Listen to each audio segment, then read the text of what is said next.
Welcome back to my channel, y'all.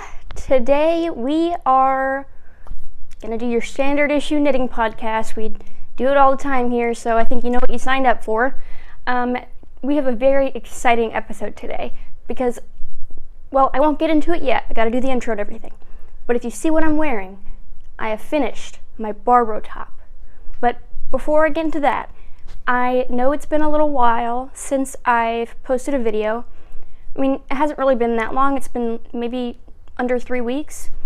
But I feel like anyone else who records these videos probably understands this feeling. I feel like it keeps feeling like, oh, I don't have enough to show, or like, oh, I don't have a finished object. And then by the time you do feel like you have something to show, you have like a lot to show. I am really excited to show you everything that I have today. So let's get right into it. So let's talk about my favorite piece I've ever knitted in my entire life, the most work I've ever put into a project, the best product I've ever created, my barbroe top by Knitting for Olive. So the basics first. I knit this in a size small. The gauge was difficult. I sort of did a gauge swatch. I did like a little swatch to practice the repeat, but in the past I've always gotten the exact gauge with Knitting for Olive yarn that they recommend you to have for that yarn. And since this is a Knitting for Olive pattern designed for the pure silk, I figured I would be okay, but I still did a little swatch to practice the repeat. But in terms of measuring the gauge, it's kind of weird. Mine appears to be smaller than the pattern recommended, which is funny because I know a lot of people have mentioned, like in Ravelry project pages, that a big issue that they have with this pattern is that it turns out too big. So mine fit perfectly. So I don't know if that's because I had a slightly smaller gauge. Like, for example, in the gauge section, it says you're supposed to have like 20 stitches per 4 inches. I couldn't really figure out exactly how many stitches I had per 4 inches, but per repeat, it's supposed to be 4 centimeters, and a repeat is like from the beginning of this little square section to the end of this square section, and mine measured about 4.5 centimeters, so a little bit smaller. So I don't know if other people are having issues making a gauge swatch, or if the gauge listed in the Knitting for Olive pattern is not quite accurate. I'm not sure. But mine fit exactly as it's meant to, and I had a smaller gauge. That also does mean I think my row gauge is a little shorter, although I don't even know if it was specified how much. Okay, no. I was making sure that 4 centimeter wasn't like top to bottom, but mine is 2 centimeters, so I don't think that really makes sense. I don't think there's any row gauge specified in the pattern, and mostly it doesn't matter, because for a lot of it, you're just knitting body to kind of whatever you want. And then the straps, they give you a recommended length in the pattern, but it's pretty easy to modify that. So I will say this pattern is knitted. Other basics about this pattern: I knitted it in Knitting for Olive pure silk in the shade Haze. I used 2.75 millimeter needles instead of the 3 millimeter needles recommended in the pattern. I don't always do it, but a lot of times if I'm knitting with a single strand of Knitting for Olive yarn, I do go down like just a slight difference because I find that I like the gauge to look a little tighter. When I did that fake gauge swatch, I basically checked a round of the repeat with 2.75 millimeters and a round with 3 millimeters, and I liked the look of the 2.75 better. It doesn't really change your gauge much, maybe just a little bit, but it just kind of makes everything cinch in and look a little nicer, in my opinion. Hold on, it's really hot in here. I have to turn the AC on so you guys don't pick it up in the microphone. Okay, that's better. I knitted this in the size small, if I didn't say that already. Those are the basics. I knitted the body shorter. I wanted it to hit about my hip bone. This is knitted bottom up. You start with the scalloped ends, which is done in a very interesting way. I was really curious. I'd never done anything like that before. So before I sat down to knit this pattern, I was really wondering, like, how are those scalloped edges made? And I am still trying to fully understand, like, how knitting techniques make certain things, if that makes sense. Like, intuitively, I couldn't understand how, if I wanted scallops, how I would do that. Maybe with like short rows if I was doing it top down, but from bottom up, I was really curious how that was done. Fan break, oh my gosh. So how it's done basically is you cast on all the stitches for the body, and the cast on edge is going to become your scallop. So I think there's like a couple rows of garter, and then basically you do strategic decreases in the scalloped part of the scallop, so that at first it doesn't seem scalloped, but since you have more stitches in the longer part of the scalloped hem, as you start knitting, it will create that uneven, like, scalloped hem because there's more stitches in the longer scalloped parts. I don't know if that made sense. That's the best way I can describe it. Strategic decreases so that as you knit, it builds into the scalloped hem, which is so interesting. I thought that was really neat. Like, I remember being intimidated before I started. I was like, is this going to be like weird short rows, or like how is this even going to be done? And then it was just like all you did was knit. It was pretty simple. There are 3 charts that are very similar in the pattern. The first 2 charts you only use for the first 2 repeats. I think it's sort of like just setup rounds, and then you knit the entire body with 1 chart. It's a very simple chart. I think it might be I want to say it's maybe like 12 or 13 stitches ish, and it's 8 rows. So it's very, like, you will memorize it right away. It is extremely simple to memorize, and you don't have to look at the pattern at all. You just continue to knit until the top of the body that you have knitted reaches right where you want the armhole to sit. So that's exactly what I did. I know a lot of people's worries about knitting bottom up is that, like, oh, how am I gonna know how long to knit the body? Like, how am I gonna be able to tell? I thought it was really simple. I don't know if this would be like 100% applicable for every bottom up pattern out there, but I knew where I wanted mine to hit.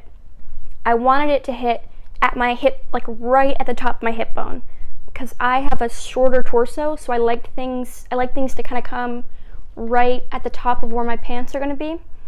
So I would hold it up to my body, right on the side, and I would put the top of the body where I want the armhole to be, and I kept knitting until the scalloped edge hit my hip bone where I wanted it to be. And then at that point, I knew the body was long enough, so I moved on to the armhole shaping and the straps. I make that sound very easy, but the body was like 3.5 hours of work. And it's interesting because it's not just stockinette, but it does get a little repetitive near the end because you've been knitting this same repeat for like almost a month. But I think it's still more engaging to me than just plain stockinette, and I really enjoyed it.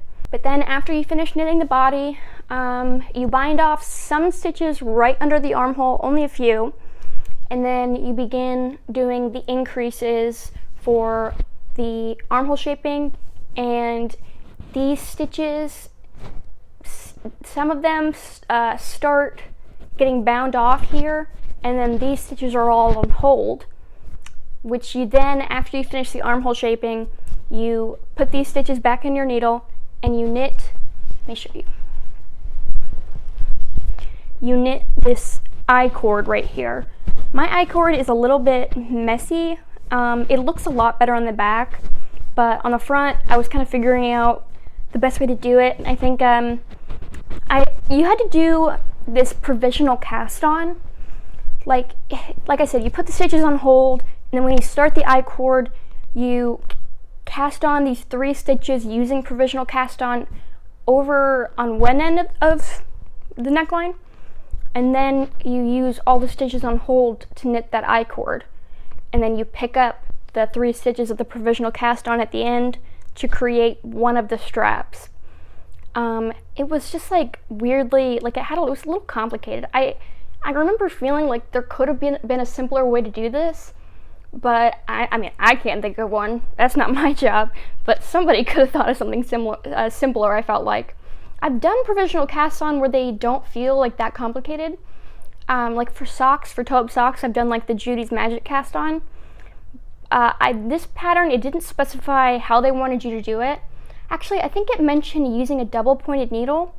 I wasn't really sure what it wanted you to do, because even if I've done techniques before, I always have to Google how they're done because I can never remember unless I do it like constantly. So I followed some tutorial on doing it with the crochet hook, but none of the tutorials I saw mentioned like a double-pointed needle. So I'm not sure what they wanted you to do with that. I don't know if that's what they wanted you to knit the I-cord with, but I just knit it with my regular needles that I knit everything else on. Another thing I just thought about this pattern, so every single decrease, they don't have you do slip knits. They have you do slip 1, knit 1, pass stitch over. Did I have to do that? Like, theoretically, could I have done a slip knit and gotten the same result? Because I just remember thinking like it's just slightly more annoying to do than a slip knit, and every now and then it would kind of annoy me. So this is a hypothetical question. If anyone knows, does it really make much of a difference if you do like slip 1, knit 1, pass stitch over versus slip knit, or are they essentially the same thing? Because I remember reading a knitting book where they mentioned that slip knit was like a shortened version of the slip 1, knit 1, pass stitch over, and that's what I've thought. But this pattern was so insistent on you only doing that it like made me unsure. So that's just a trivia question for anyone who might know more than me. Where was I? Yes, so I-cord neckline, and then you pick up all your stitches for the straps. Each strap is done individually. You do 2 front straps and 2 back straps. The back neckline, it is shaped higher, so you do slightly more body knitting for the back before you do the I-cord neckline and start your straps. So once you get to the straps, it's just the chart plus some edge stitches, and the way that it's done means that the straps roll. I didn't realize that was going to be the case. It doesn't really look like it. I don't think it necessarily looks bad, but I would have preferred it if there was some kind of finishing to prevent it from rolling, because you see it's just 3 stockinette stitches plus a couple of purl stitches every X amount of rows, so it rolls a lot, like, see, and I just think it would look neater if it had some kind of finishing that prevented it from rolling. I don't know what it would be. I feel like if you did continue the I-cord, it might, I don't know if that would prevent it from rolling though. I don't know. I just wish it didn't roll, because it can kind of make it look a little uneven if certain parts are like catching and rolling more than other parts. I kept thinking, and see, this is like all rolled in over here, and it's just like prone to do that, and it doesn't seem to be like a design feature. It just seems to be like something that happened and nobody thought to try anything to fix it. I mean, it's good enough, I guess, but I would have liked it if there was some kind of finishing to stop it from rolling. I believe I mentioned that my gauge was slightly smaller than what was recommended in the pattern, and I don't know if that's why, but my straps, I had to lengthen them by quite a bit. The way that, again, I figured out how long my straps needed to be, I just tried it on. I had all the straps knit, but they just weren't grafted together yet, and I just put it on. I had my husband hold them together, and I wanted them to just barely meet, because I knew that the armholes would stretch out a little bit, and I knew they would, relax and grow with blocking. So I wanted them to feel really tight while I was knitting it and they were unblocked.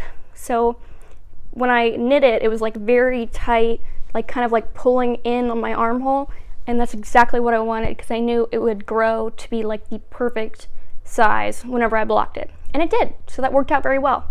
But I think I had to do 2 extra repeats of the pattern on the front, or maybe 2 on the back and 1 on the front. It was like a significant amount, because I would add it in like very small increments, and I just kept having to add.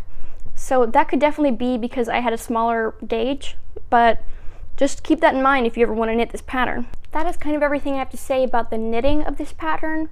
At the end, you just Kitchener stitch them together, and then you are also left with like a ton of ends to weave in, because when it comes to armhole shaping and the straps, you're constantly cutting the yarn and going somewhere else to knit something.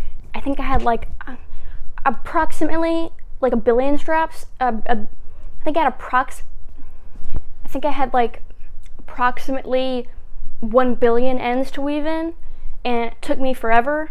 So that's really annoying, but I think that's kind of par for the course with any camisole pattern when it comes to the straps, at least the ones I've done. But anyway, knitting wise, that's all. As for how this wears, I live in a very hot, humid climate, 100% humidity. I live in South Mississippi, so it is super hot and super humid all the time.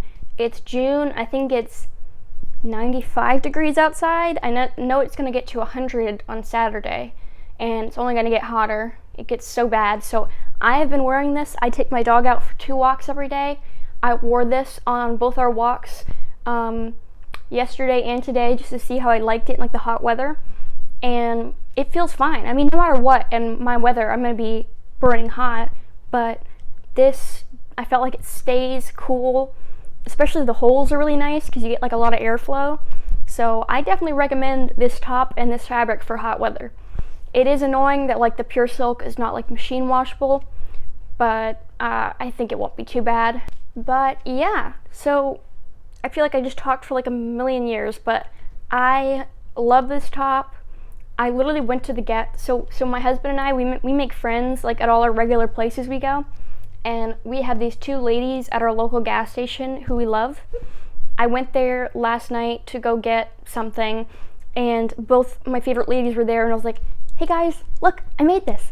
And they were like, oh my gosh, it looks so good. You did so good.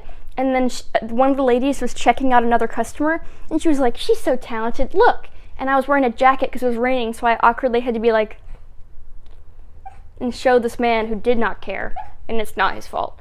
He did not care. I had to show him my tank top and awkwardly smile until I could put my card in and I could be like, okay, bye guys. That's kind of weird, but I appreciated their thought. They're so sweet. They're always the first people I show whenever I finish something. But now we will move on to works in progress. So I mentioned earlier that for a lot of the time I was knitting this, oh, you know what? I'm sorry, not works in progress. I have another finished object. I forgot about my socks. Okay, so I feel like I had one of these socks done in the last episode, so I won't talk about them too much. But I did complete the vicarage socks by This Handmade Life. They are like a little stretched because I've already worn and washed them, but they don't look too bad for having been worn and washed. This is a pretty lace pattern. It's really simple.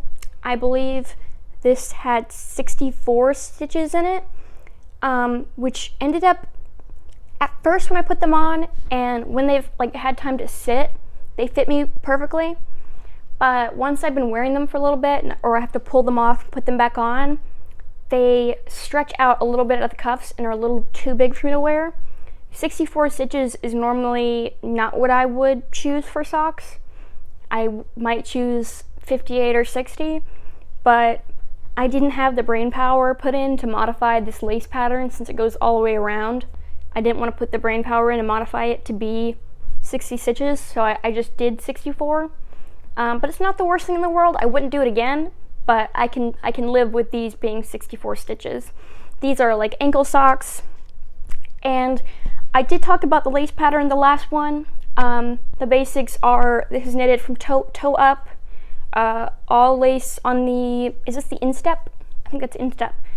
No, nothing on the bottom of the foot part. and then short row heel with gusset increases, and then you just do like a couple repeats of the lace and then twisted rib for the cuff. The only thing noteworthy I feel like talking about these is the bind off. So I've been very influenced by knitting YouTube and just like what I hear, my favorite knit where people talk about you doing. That came out really weird. I've always done the Italian bind off because that's what other people do. That's like what I'm trying to say. And I've never, it's stretchy, which is good. Like that's kind of the main thing I want. But I've never thought it really added to my work. And I never thought it looked that neat. So the first sock, I did do an Italian bind off, and I just thought it looked kind of weird. Like it didn't look very even. It kind of just made the edges look messy, and I was like, that's annoying. So the second one, I was like, okay, maybe I can try just experiment and see if there's another bind off method that I like better. So I tried this surprisingly stretchy bind off, which is recommended for socks, and it's kind of hard to tell, but it looks so much cleaner. This is where I met the stitches that I joined in the round, so it looks a little weird there, but it just looks so much nicer. When you look at it from the top, it's like a very neat braid. I loved this bind off so much. I also loved the action of just knitting it. Like, you actually knit this bind off. You don't take a needle and sew it off, which I enjoy a lot better. I never really liked the process of sewing my bind off. And I think it's you basically, they call it like a double decrease bind off. I think you yarn over in a certain way, whether it's a knit or a purl, and then kind of bind off like you normally would in a standard bind off. I really liked it, and I will show you my work in progress later. I actually ended up incorporating it in my work in progress instead of an Italian bind off for ribbing, and I feel like that is going to be my ribbing bind off from now on because I liked it so much. Like it just looks so much neater, and it's stretchier too than an Italian bind off in my opinion. But yeah, that is it for the at the Vicarage socks by This Handmade Life. I also did knit these in Valley Yarns Charlemont in the shade Thistle. It's slightly more expensive than just like your merino sock yarns, and while it looks nicer and it feels softer in the ball, I don't think once you wash it and like actually wear it, I think it just kind of ends up wearing more easily than merino yarns. This has silk in it. That's like what makes it special. It's like merino and silk and nylon. And in the sunlight, it looks really pretty. Like it has that slight shine from the silk. But in normal lighting, it just kind of ends up looking pretty worn pretty fast. You can't really tell on here, but I just like, even though I really liked how the yarn felt and looked in the ball, it's more expensive, and I don't think I'd use it again just because it doesn't seem to be worth it for socks. I would definitely consider using this kind of yarn for like a nice sweater and just like kind of babying it a little bit. But for socks, I feel like there's no need to spend that much money because it just doesn't end up that much nicer. Alright, now that I have both of my finished objects out of the way, we actually have my works in progress. So the first one I'll talk about, I showed a little bit of last time. Sorry, that's my dog. She's going to investigate something. Where are you going? Hopefully not to go chew on trash. I talked about this a little bit in my last episode. What are you doing? No. Like I said, the barbroe top was my main project, so I don't have a ton of progress on these other two, and one of them I just started yesterday. But the first one we will talk about is my April cardigan. And by the way, I used Cardiff cashmere for this project. I am using Cardiff cashmere. I think it is a good choice, but this yarn, I love it, but every time I get near the end of the ball, it just completely collapses. So like after this, I'm gonna have to go rewind what's left of this into a ball, but that's just something really annoying about this yarn. I guess because it's so soft and fragile, it just completely collapses. but I actually feel like I have gotten a good amount of progress done on this since the last time I showed it. Right now it's more of the April shrug, because I do have both of the arms knitted, and the more I look at this color, the more I love it. It's actually a little bit more vibrant in person, but either way, I feel like it's a really nice neutral on me, and I especially think it will look good with this cardigan once I have this done, like if I can wear it into a restaurant or something. But the AC is off and it is way too hot to have this on right now. Okay, so there's not too much to say about this that's different from last time. I will just recount the basics real quick. Like I said, I'm knitting this in Cardiff cashmere in the shade Muji. I'd say the Cardiff cashmere, the regular, has about the same gauge as a fingering weight wool and a mohair held together. The fluff is a lot less than a mohair, but there is still enough to kind of fill in the gaps a little bit. And even though I do feel like this might look a little better knitted with the 3.5 millimeter, I think the fabric it creates on the 4 millimeter is fine. This kind of yarn, when you knit it, it does seem to show tension issues a little more. Like there's a little bit of rowing out in some places. I've been knitting this much more casually, so whenever I do pick it up, I'm not as focused, and like I knit in shorter bursts. So it's a little harder to keep things consistent when you're not working on something exclusively. But I do feel like the few issues I have will block out just fine, and it does make a really nice, soft, even fabric with a nice, like, very fuzzy, thin halo. So it's got saddle shoulders. You cast on for the back of the neckline, shape these saddle shoulders, and then, what did she call these sleeves? I think she just has them sleeve increases in the pattern, like that's what she has them labeled as. I don't know if this is like considered like a set-in shoulder. I don't think it's a raglan because you only increase in the bounds of the sleeve. So like only increases are coming from inside the sleeve once you get past the saddle shoulder. So I'm not sure exactly what that is called, but by the time you do get to the underarm, you do start doing raglan increases. And yes, there's a little hole at the underarm. That's what duplicate stitching is for. So once I got past the underarms, I went and knitted both of the sleeves. This was when I was on a little break for my barbroe top because it was getting a little overwhelming. I knitted both of these sleeves. I noticed that when I'm knitting flat, I have the gauge recommended in the pattern, which is 21 stitches per 4 inches. When I'm knitting in the round on magic loop, I have a slightly tighter gauge. So for one, I think the fabric looks a little neater, but it means the sleeve is slightly smaller. So I did considerably less decreases for the sleeve. I also didn't want it to fit so tight that it'd be difficult to wear things underneath it, you know what I mean? Anything I wear underneath it would be thin, but I like my Robinson wrap cardigan, there's like no way I could wear anything underneath that. It's so tight, you know what I mean? I wouldn't really wear something underneath the wrap cardigan anyway, but you get my point. So I'll kind of show you how the sleeve fits.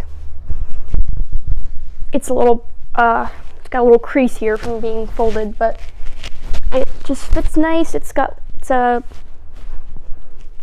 like a kind of relaxed fit. It's a little bit fitted, but not too fitted, you know? And I mentioned earlier that I learned this surprisingly stretchy bind off. And I did end up doing that for both of the ribbing on the sleeves. And I think it looks just incredibly nice. It's really stretchy. It doesn't really flare out. It looks like incredibly clean and neat, and it has that little braided edge that I really like. And I think that's going to be what I end up doing for the body too. But yeah, I think I did maybe 8 or 9 decreases for the sleeves. And then I stopped when I feel like the pattern recommends like maybe almost double. I'm not sure. But after that, I went back to the body and I've got about this much done. like I said, this is kind of like the barbroe top was a little more complicated, and the other camisole I cast on is a little more complicated. So if I'm watching a movie and I really need to pay attention, this is what I knit on. Or like when I was done working on my swatch for my next project and I'd already finished this top, this is what I worked on. But it's not really my priority. It's way too hot to wear this, honestly, even like in a restaurant right now. Like, I forget how brutal the summers are here. It is just miserable anywhere you go. So this is just kind of a background project. I'm not going to put too much effort into finishing this anytime soon. I'd like it finished by the time fall comes, but that's my only requirement, I guess. But that's really all I have to say about the April cardigan right now. I think it'll be really nice once it's done, but a stockinette project is just kind of not what I'm interested in doing right now. So that is really just a backup project if I don't feel like working on my other things. But I have started my next camisole, which I talked about this in my summer knitting plans, and I posted a little swatch on my Instagram, but I am so excited for this camisole. So I'll show you the swatch. I knit 2 little swatches with different needle sizes, and I only blocked one of them because this was a bigger swatch, but I went and unraveled what yarn was connected to the ball. So this was on 3mm needles, and this is unblocked, and this one is blocked, and I stretched it out a little too much. This is on 2.75mm needles, which does look nice, but I think my gauge would have ended up being too small. I had a little bit of trouble trying to figure out what size needle and what size to do for the Ilana camisole, because I'm insistent on using my Knitting for Olive cotton merino in Japanese blueberry ice cream, and one of the recommended yarns she has for this is pure silk, which I honestly feel is thinner than this a little bit, but I was just having trouble getting like the correct gauge. The gauge is meant to be 26 stitches per 4 inches. I feel like for 3mm I was getting more somewhere between 27 and 28, but I would not have been happy with the fabric if I went up to like 3.5mm needles or 3.25 even. So I feel like I could have fit into either extra small or small. My measurements actually tell me to do an extra small. I think it's meant to have 3 3/4 to 5 inches of negative ease. I would rather have a little less negative ease. So if I had gotten gauged correctly, I probably still would have knitted a size small, which is meant for 35 to 37 inch bust. Mine is about 33.75 to 34 inches. But the finished bust measurement for extra small, I believe, is 29.5 inches, and the finished bust measurement for size small is 32 inches. So I did the math, and if I do the size small with either a 27 or a 28 stitch gauge, I divided the amount of body stitches by that number times 4, and I believe I will get slightly larger than the size extra small, somewhere in between those two sizes. So it might be a little more form-fitting than I originally intended to do, but it'll still be the size the designer meant for me, and I think it'll look really good on me. So that is what I'm going to do. I don't think it's hard to measure like this kind of thing with gauge, because it's just like, how much do you stretch it? You know what I mean? I did block it, but even when it was stretched, I couldn't quite get there. So I'm hoping this works out fine. As I've started knitting it, and I feel like it's looking about right. This is one of the triangles, Oh my gosh, this color is going to look amazing on me. Can you imagine? But yeah, it's just this very simple, almost like ribbed cable knit. This yarn really plumps up when it's blocked. I really wish I hadn't stretched this so much, but you can just see it really it gets thicker almost and kind of fills in the gaps. I'm guessing that's the merino content in the cotton merino, but honestly this yarn feels and works up so similar to just the regular merino by Knitting for Olive. I love this yarn. I'm hoping in the future they release even more colors, like more neutrals. But for now, I really am excited to work on this. The pattern is, I wouldn't say like complicated. I had never actually done cables before, so it took me a second to figure out how to do the cables. It's very simple, like one by one, like right cross and left cross. Those are the only cables I think are in this pattern. So it's very simple. I'm not using a cable needle. It took me a second to figure out like what was comfortable for me doing it without a cable needle, because when you're working on such tiny needles and you're doing like the cables without the cable needle, I don't want to just slip the stitch off the needle and hold it there, because like it'll drop. It's too fiddly, everything's too tight and too close together. So like for the left cross, I'll slip both stitches onto this needle, and then I'll put my needle into the back stitch, and then with the front stitch, I'll slip it around with this needle and put it back on there so they're crossed. And then for the right cross, I will take one stitch onto this needle, slip the other one off, but hold it with my thumb, and then I'll like physically put it back on there when it's time to cross them. So it sounds more complicated than it is, but it's really fast. It just takes a second.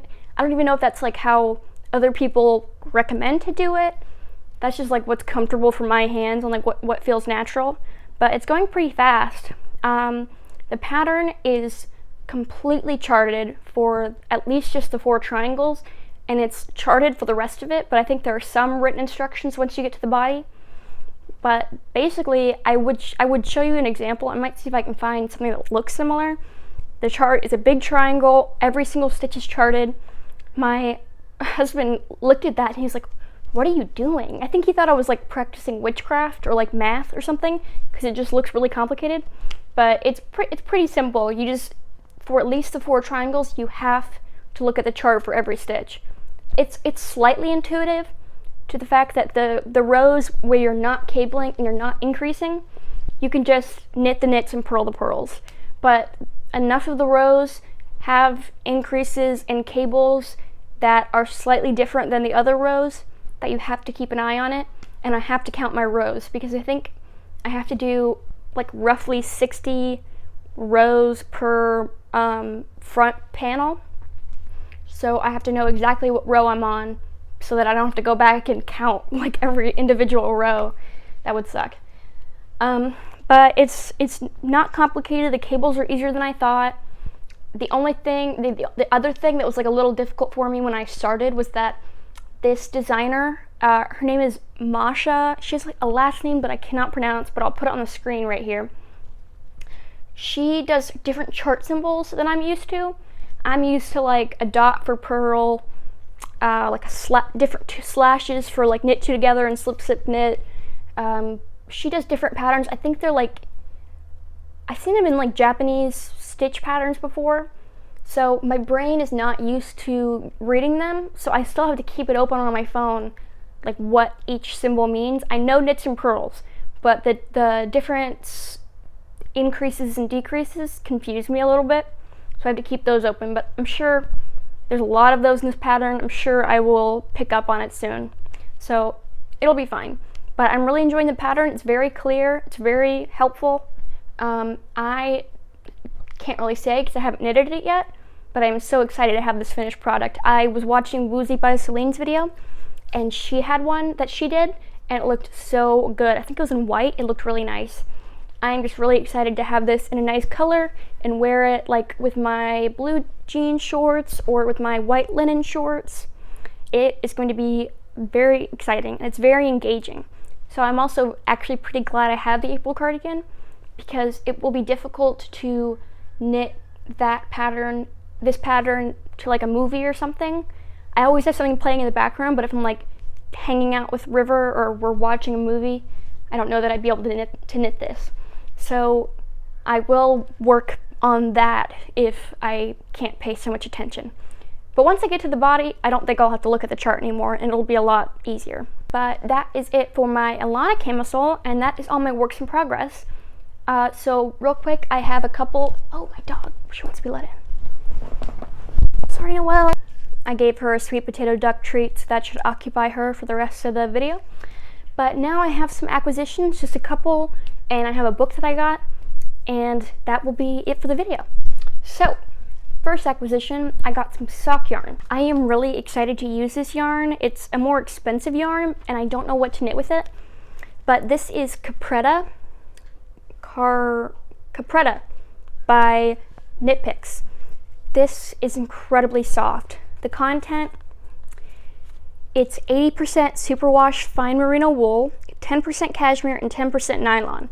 So these are going to be like some pretty like long house socks, I think.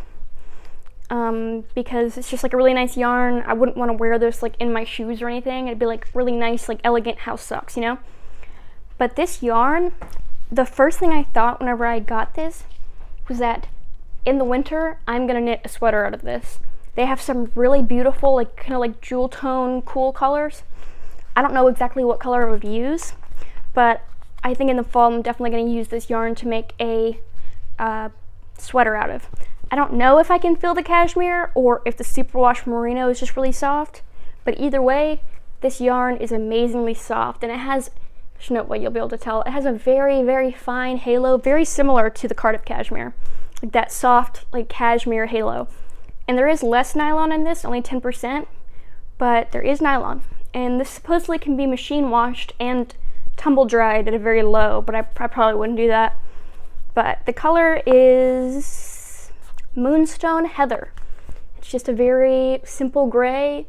It's a little bit heathered, not too heathered, but you can see it's got like some slightly darker and lighter speckles within there. And I did get 2 balls of these at 50 grams. So I could theoretically knit like 2 ankle socks, but I would probably just knit some longer socks and keep the scraps for like a colorwork sock in the future. But yeah, there's not much to say about this, but this is really soft. I really like this yarn. I have no idea what I'm going to make out of it yet. It's not really my priority, but I'm very glad to have this, and I really want to use more of this yarn in the future. My only other yarn acquisition is some pink summer yarn. So this is not fancy yarn or anything, but I did get 6 50-gram balls of baby cotton by Hobbii. I remember, I think in my summer video, I was talking about how I really want to find a fingering weight summer yarn in this like very exact color, like this mauve cool tone color. And you know, this isn't like the, maybe it won't be the nicest quality yarn, I don't know. It was pretty cheap. But I like cotton, and I think this will look like go really good for like with like a t-shirt. So what I'm thinking of doing at some point this summer is knitting the anchor tee, and not the anchor summer shirt, the fingering weight one. So the anchor tee. I'm thinking about knitting that out of this. I had another yarn that I planned on knitting the anchor summer shirt with, but it was a DK. The hotter it gets, the more I realize I cannot tolerate a DK knit summer pattern. So there are some patterns that I really like that are summerish, that are with a DK, and I talked about this a little bit in my summer plans video. I love the idea of a simple boat neck stockinette top. Couple of examples: the new camisole number 10 by My Favorite Things Knitwear, and the Sabai top, which are like the exact same top, by the way. I'm not really sure what the difference is, but they look exactly the same, but I like them both. But both of those are, I think, pure silk held double or like a DK weight yarn. And I just, even if it was in like the most summer fiber ever, I know I could never wear that in my heat. I am thinking about a couple of those tops that are like DK summer fibers. I think they'd make really good fall top in the, you know, early fall or when it's getting cooler. I could wear those tops and they'd be good for like that weather. But for the summer, I just can't get away with those. I would love for somebody to make a pattern like that in a fingering weight yarn. And I know theoretically I could do it myself, or I could adjust the gauge, but I don't feel like it, so I'm not gonna do that. But yeah, so Egyptian cotton, baby cotton, in shade 17. And this will at some point become an anchor tee probably. But I do have some other tank tops, I do have some other t-shirts that I've been interested in. So I might reconsider, but that's what I'm thinking of doing with this right now. Those are all my yarn acquisitions, and then the last thing I got is I got a book. So the plan I have for this book is a little ambitious, but I have a few months. I told my husband I want to knit him a sweater every year, like on our wedding anniversary, and in the label sew like the year into it or something. And I've been reading a lot about like sweater design and sweater construction in those books I've mentioned in my past episodes. So I would really like to design him the sweater. And I have the idea in my head. I want to do like a minimalistic cable design. I don't have it like perfectly in my head, but I have an idea of what I want. So I bought this book, the Vogue Knitting Stitchionary. Very clever. And it's all cable patterns. So it's got like a bunch of different cable patterns. I do want to get another one that's just like lace patterns or regular stitch patterns. But I have an idea of the construction I want. So I really want to start planning and designing my own sweater for him, to make for him for our anniversary. And our anniversary is October 21st. So I've got some time. I feel like if I knit a DK sweater, the knitting part wouldn't take that long, but the designing part is what I have to worry about. So I really want to start picking like what stitches, and I want to get the yarn and start swatching and figure out what I'm going to make for him. So I'm very excited to do that. I know it sounds ambitious, but I feel like I can do it. I've been really trying to understand knitwear construction, like why you do certain things and how you combine things to make the sweater or like make what you want. So I feel like I can take the time and I'm ready to do this. So he doesn't really watch all my videos. If I talk about it in the future, I'll make him skip that part. So hopefully I can keep you guys updated on my husband's anniversary sweater. But that is all my acquisitions. I think this ends up being a longer video. I'm not sure, but hopefully that's okay. I have a couple of videos planned that I want to do soon. So you'll definitely be seeing more of me soon. But thank you for watching. Follow me on Instagram, True Summer Knits. Leave a comment, subscribe, and I will see you guys next time. Bye!